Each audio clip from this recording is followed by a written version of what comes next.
Mukhang walang kapaguran sa pagpapakilig ang tambalang Kim Chiu at Paolo Avellino matapos ang kanilang mainit na pagtanggap sa unang mall show nila sa San Jose del Monte, Bulacan.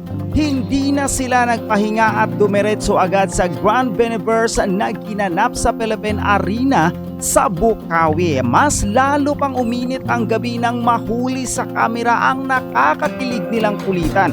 Habang nasa event, napagtripan ngang hamunin ang Kim Pao na sumayaw ng viral dance craze na salamin-salamin ng Bini. Siyempre, game na game si Kim.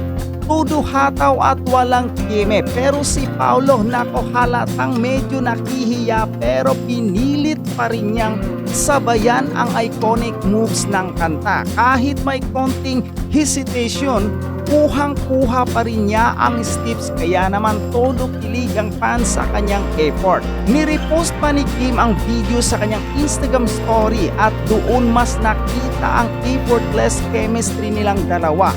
Ang fans, syempre nagwala sa kilig.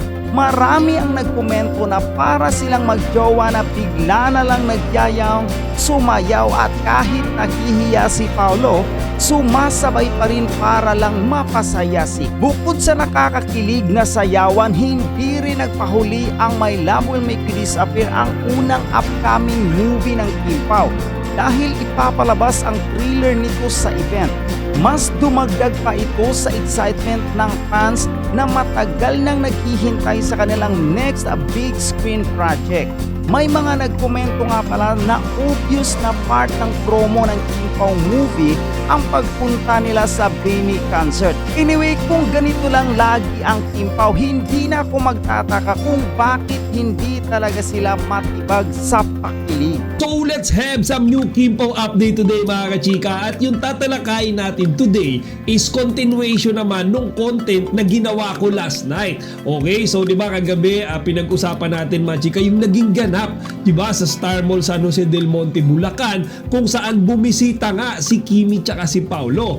And personally mga kachika, ang inyong lingkod na si Chika Patrol ay nandoon, naging saksi ako mga kachika sa entire event, diba? Nag-livestream pa nga ako mga chika, and I took a few pictures na nandoon si Kimi tsaka si Paolo sa likodan ko or sa gilid ko lang rather. As what I promised last night mga chika, yung tatalakayin natin today ay yung tungkol dito sa napakaganda, nakakakilig na trailer na ipinakita ng Kim Pao sa atin last night. So mga kachika, I'm telling you, nung ipinakita yan sa Star Mall, tumahimik lahat. Okay, nung moment na sinabi ni Kimi tsaka ni Paolo na tara, panoorin natin yung trailer, hindi pa din namin to napapanood, so sabay-sabay natin itong panoorin. So mga chika, kahit gaano kadaming tao yung nandun, lahat kami ay focus na focus nung ipinlay na yung trailer. So mga chika, habang piniplay nga ito, lahat ng tao nakaabang. Okay? Lalo na nung part na si Paolo Avellino mga chika ay parang naglalakad siya doon ng slow-mo papunta kay Kimi, and then si Kimi naman ay kinikilig mga chika habang papunta sa kanya si Papi Paolo. Doon talaga nagtilian, naghiyawan lahat ng tao. So mga chika, ang opinion ko dito sa trailer na ito, if you'll watch it closely, kakaroon na kayo ng konting idea sa concept ng movie. So mga chika, alam natin na ito ay romance comedy, di ba? Pero doon sa mga eksena sa trailer mga kachika, yung mga sneak peek doon, makikita natin na mukhang may heavy drama din. Okay, so eto mga chika, pure assumption ko lang to hindi ko sinasabing ito yung mangyayari sa pelikula, pero based sa trailer mga kachika, si Kimi doon parang takot siyang magmahal ulit. Okay, so para siyang broken kasi di ba nga sabi doon sa panimulang bahagi mga kachika nung eksena sa trailer, lahat daw nung kinikis ni Kimi doon, si Sari, ay naglalaho, nagdi-disappear, di ba? Sabi nga alaga niya na si Cookie. So mga chika, kaya itong si Kimi, feeling ko doon sa movie, takot na siyang magmahal ulit kasi baka iwan siya, baka maglaho, baka mag-disappear. And then there goes Paolo Avellino portraying the role of Jolo. Okay, so mga chika, dito naman si Paolo para siyang may pagka-problemado and parang meron siyang dark background, meron siyang iniisip or meron siyang malaking problema. Pero parang nagbago siya mga kachika nung nakilala niya si Sari, 'di ba? So doon nga mga chika, no, kasi mayroong part doon na parang si Jolo na yung nanliligaw kay Sari, pero parang ayaw siyang papasukin ni Sari eh. Parang ano mga chika, natatakot, 'di ba? Na kasi baka nga naman pagka nagmahal siya ulit, tapos biglang mag-disappear. Okay? So sabi nga nung pet doon ni Kimi na si Cookie, magdi-disappear kaya si Jolo or magagawa ni Sari na mag-stay siya sa pamamagitan ng kanyang pagmamahal. At iyon yung nakaka-exciting, mga chika. Kaya nakakatuwa, no? Actually, dun sa last part nga ng trailer, tawanan kaming lahat dun sa Star Mall, mga kachika. Kasi merong scene doon na etong si Paolo, mga chika, ay parang natanggal yung tapi niyang tuwalya, and then nakita ni Kimi, mga kachika, yung pang-ibaba niya. Kaya sigaw siya ng sigaw. So yung ginawa naman ni Kimi doon, parang pumunta siya doon dahil yung alaga niya nga na si Cookie pumasok, kaya niya kinuha. So mga chika, doon sa eksenang yun, tawa kami ng tawa, no? Kumbaga may mga ganun palang script, ganung eksena sa movie, di ba?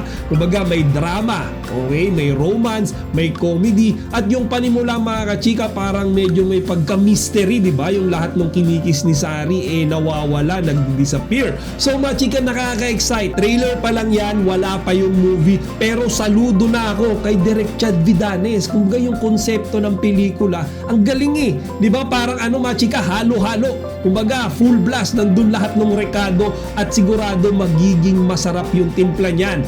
Diba? Kaya nga medyo hindi na rin ako naging against, mga kachika, nung nabubi to, ano? February 14, naging March 26 yung release date niya. Siyempre, mga chika, ayaw naman ni Direk Chad na hainan tayo ng hilaw na putahe. Kaya mga chika, yung 1 month mahigit na extension na yun, napakalaking bagay nun. Hindi lang para mas mapaganda yung movie, pero siyempre para makapag-promote pa si Kimi tsaka si Paolo ng mas maigi. Mas marami silang mapuntahang lugar, di ba? Mas thorough, mas marami yung mga fans, mga kachika, na may engganyo na mako-convince nila na manood ng My Love Will Make You Disappear. So kahapon, mga chika, I thought after nila sa Star Mall dito ay uuwi na sila. Okay, mali pala, kasi dumiretso pa pala sila, mga chika, sa concert ng Beaniverse. And nagulat ako doon, mga chika. Siguro kayo alam nyo na napupunta sila, pero ako, mga chika, hindi ko alam yon. Kumbaga nakaligtas yun sa radar ko. So doon, mga chika, ang daming kinilig. Okay, actually, nasa totoo, mga chika, pumunta doon si Kimi tsaka si Paolo. Tapos nung napokus sa kanila yung camera, nakunan sila ng camera habang nanonood sila, mas nagtilian pa, mas malakas pa yung tilian ng mga tao, ng mga fans na nandoon kesa nung sumigaw yung Bini. Okay? So mga chika, based lang to dun sa napanood ko, kasi talaga naghiyawan sila eh. Diba? Lalo na yung suot ni Kimi na dilaw, mga chika, diba? Nung si Maki ay kumanta doon sa stage, kinanta niya yung team song ng Kim Pao na dilaw. Tapos, mga chika, tinutukan ng camera ang Kim Pao. Diyos ko, mga chika, niyanig talaga yung araneta ng sigawan. Okay, di ba? Yung mga nandoon, yung mga tao, dapat fans ng Bini yun. Kasi concert ng Bini yun eh. Pero mga chika, ba't nung tumutok sa Kim Pao, lahat nagsigawan? So huge chances are, mga kachika, majority sa mga Bini fans na nandoon ay fans din ni Kimi tsaka ni Paolo. Di ba, mga chika? So nagkaroon din, di ba, ng pagkakataon na makapag-promote doon si Kimi tsaka si Paolo nung kanilang movie na My Love Will Make You Disappear. And ang daming tao, syempre, yung makakakita, makakapanood sa kanila habang nagpo-promote sila in person, di ba? Iba kasi yung dating talaga eh. Baga kapag nandun silang dalawa, mas maa-attract eh. Iba yung dating na nasa TV lang sila, nasa social media, sa YouTube. Iba yung katabi mo sila, kaharap mo sila, nandun lang sila sa tapat nyo. Iba, mga chika, parang gustong-gusto mo na kaagad panoorin yung pelikula nila right here, right now. Parang ganun yung feeling. And then, mga chika, meron ding eksena dyan, ano, na talagang tuwang-tuwa din ako. Actually, kinikilig nga ako. Kasi, kilala natin si Paolo na talagang may pagkaseryoso yan. Okay? Hindi ko pa nakikita yan, ano, na sumayaw ng pang babae, pang P-pop na moves, di ba? Habang siya sumasayaw. Pero kagabi, mga kachika, sa sobrang galing ni Kimi at siguro dahil sobrang pagmamahal sa kanya ni Paolo, aba, mga kachika, napasayaw ni Kimi si Paolo ng salamin. So mga chika, nakakagulat yan. Paolo Abilino, an introvert guy, sobrang mahiyain na tao, sumayaw mga kachika in front of tens of thousands of people na nandoon. So di ba hindi nga tayo nagkamali mga kachika na yung Paolo Abilino na nakikita natin ngayon is sobrang iba na compare sa Paolo Abilino na kilala natin noon. And it's all thanks to Kimi. Siya yung major factor nito mga chika. Siya yung major na nag-contribute dito sa character improvement ni Paolo. Diba? Kaya nga kagabi mga chika, nung pinapanood ko yun, kinikilig ako, natawa ako ng tawa kasi syempre iba yung pagsumayo si Paolo mga chika. Nasanay ako sa kanya, seryoso siya eh. Sanay ako sa kanya, hindi siyang humingit eh. Pero kagabi, tawa siya ng tawa. Siguro sa sobrang pagmamahal niya kay Kimi mga chika, kaya niya nagawa yon. Kaya mga chika, overall doon sa pagdalo or pagbisita ng Kim Pao dito nga sa Biniverse concert, sobrang ganda, kumbaga sobrang sulit yung pagpunta nila.